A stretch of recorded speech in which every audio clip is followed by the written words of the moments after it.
হলে আমরা সেই আওয়ামী লীগের পতনকে অনুসরণ করলে চলবে না। কোন ষড়যন্ত্র করেই আগামী ফেব্রুয়ারির নির্বাচনকে পিছানো যাবে না, যাবে না, যাবে না। সকলে জেল খাটেছে, আন্দোলন করেছে। আমরা কিভাবে আন্দোলন করতে হয় সেটা আমরা গত 17 বছর দেখিয়েছি। যে অপরাধ করেছে তার শাস্তি বাংলাদেশের জনগণ তাদেরকে দিয়েছে এবং বাংলাদেশের কোর্ট কাছারি তাদেরকে দিবে। কিন্তু বিএনপি করতে হলে আমরা সেই আওয়ামী লীগের পতনকে অনুসরণ করলে চলবে না।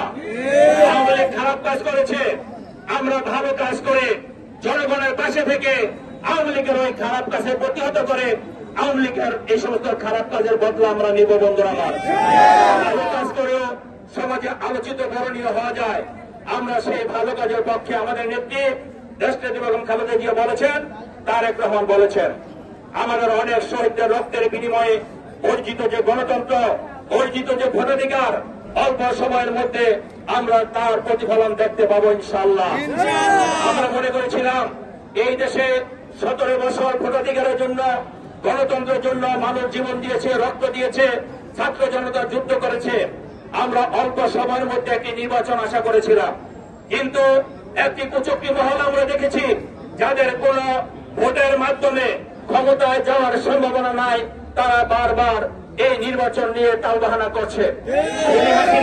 খুনি হাসিনা 3টি নির্বাচন করেছে, 14, 18 এবং 24।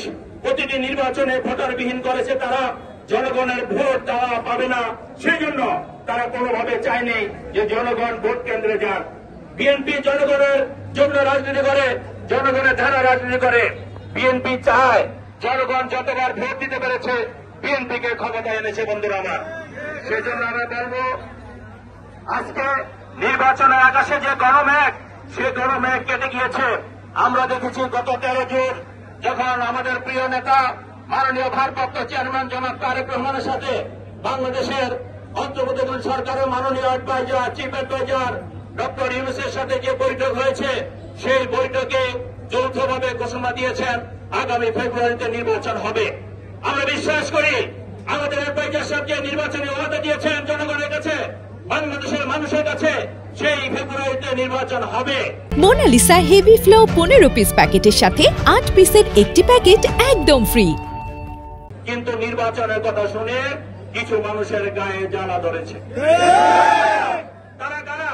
তারা যখন ওই স্বাধীনতা যুদ্ধের সময় বাংলাদেশের স্বাধীনতা বিরোধী ছিল। তারা কারা?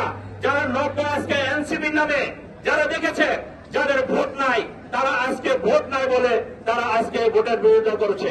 এবং আরো কিছু ইসলামিক দল আছে যারা ভিতরে ভিতরে তাদের সাথে যোগাযোগ করে এই নির্বাচনের বিরোধিতা করছে।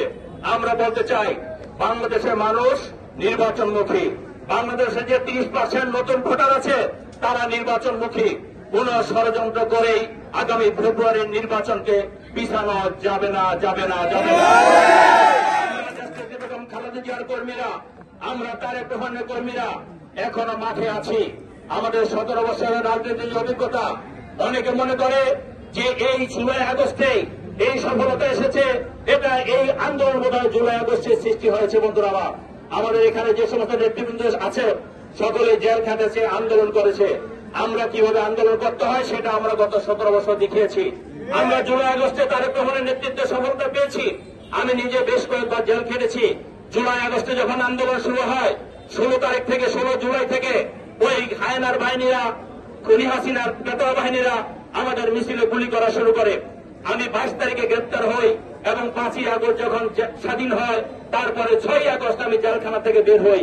শুধু আমি নয়, আমাদের এখানে অনেকে বের হয়েছে। অর্থাৎ আমরা বলতে চাই, আমাদের রিমান্ডে নিয়ে তৎকালীন সেই হারুন পুলিশ অফিসার আমাদের যে নির্যাতন করেছে, নিপীড়ন করেছে, আপনারা দেখেছেন। জাতীয় টিভি, প্রতিটা টিভিতে আমার নাম বলেছে যে উত্তরের একজন সন্ত্রাসীকে ধরেছি, আপনারা সেটা শুনেছেন। আমি বলতে চাই, দলের জন্য যদি আমাকে কেউ সন্ত্রাসী বলে আমি সেটা আলিঙ্গন করব। দলের জন্য যদি আমি সেটা আলিঙ্গন করব, কিন্তু কোন অন্যায়ের কাছে মাথা নত করবো না। তারেক রহমান আমাদের দেশনেত্রী বেগম খালেদা জিয়া যে নির্দেশনা দিবে, গণতান্ত্রিকভাবে সেই নির্দেশনা পালন করার জন্য আমাদের ক্ষুদ্র জীবন দিতে হয়। আমাদের নেতাকর্মী যারা আছে তাদের জীবনে ক্ষুদ্র জীবন দিতে হয়। সেই জীবন দিয়ে হলো তারেক রহমান এবং খালেদা জিয়ার নির্দেশনা আমরা পালন করবো। বন্ধুরা আমার, সংস্কার নিয়ে অনেকে কথা বলছেন। এই সংস্কারের প্রস্তাবনা দিয়েছে 13 জুলাই 2023। তখন কিন্তু কেউ সংস্কারের কথা বলেননি। এই সংস্কারে 31 দফা রাষ্ট্রের এমন কিছু নাই যেখানে 31 দফার ভিতরে নাই।